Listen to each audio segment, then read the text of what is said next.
Mr. Boustany, you're recognized.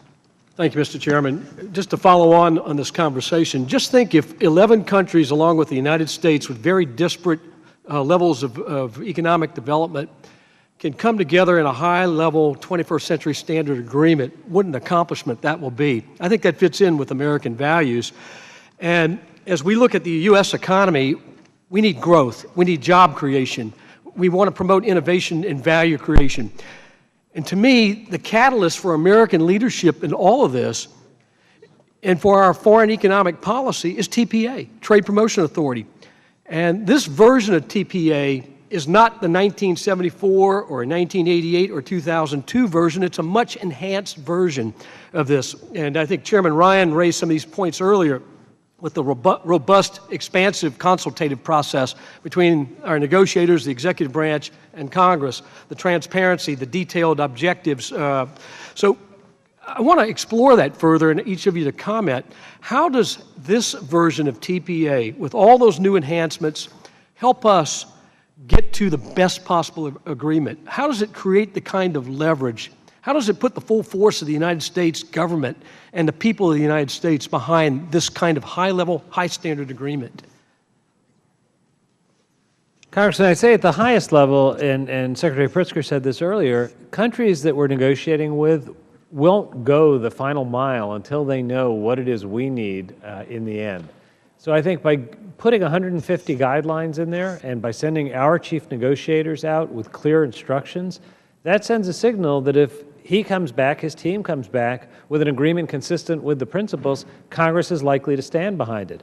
The decision rests with Congress, so we can't commit Congress to acting. Congress will have the vote, but these guidelines send a pretty clear signal of what we need. Right, and the consultative process as the negotiations are being carried out, in other words, under this version of TPA, any member of Congress can see the text, understand our negotiating position, and weigh in on what the American position should be step by step as we go. That's pretty powerful, and there should be bipartisan support for something like this. And I would submit that the stronger the bipartisan level of support, the stronger signal it sends to our trading partners who are negotiating with us. I don't know if either of the other two of you want to comment on this or this line of thinking, but.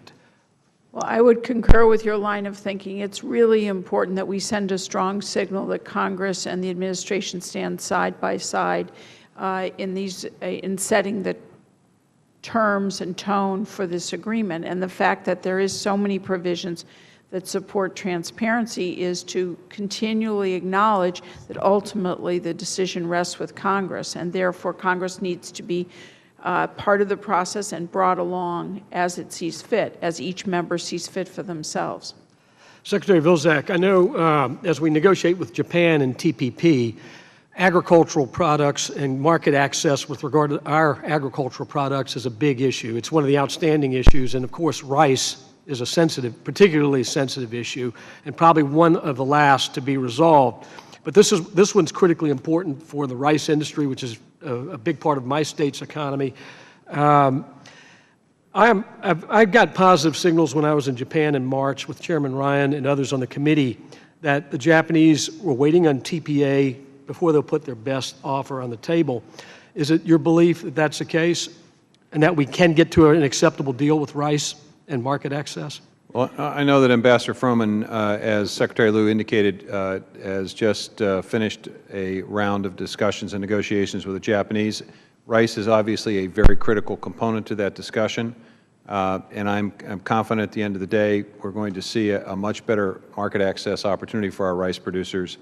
And I would say that these negotiations, to the extent that we can continue to reduce and eliminate these barriers, to the extent that we can provide a process by which science rules on sanitary and phytosanitary barriers, we will continue the evolution of a trading system that will provide American producers expanded opportunity as we've seen in the last several years.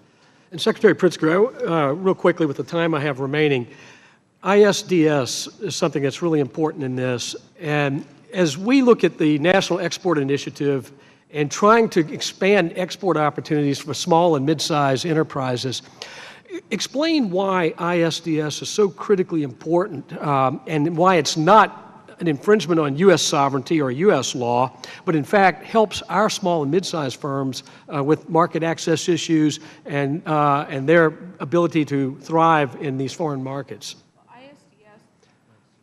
ISDS is a mechanism where investors, especially small businesses who are 50% of the claimants, are able to challenge foreign governments in an international arbitration court rather than in a domestic court. So their opportunity to get a fair hearing if there's been a taking or they've been deprived of the benefit of a contract is really important. There is nothing in ISDS prevents a state from regulating health and safety, environment, and other issues that are important to regulating one's own nation.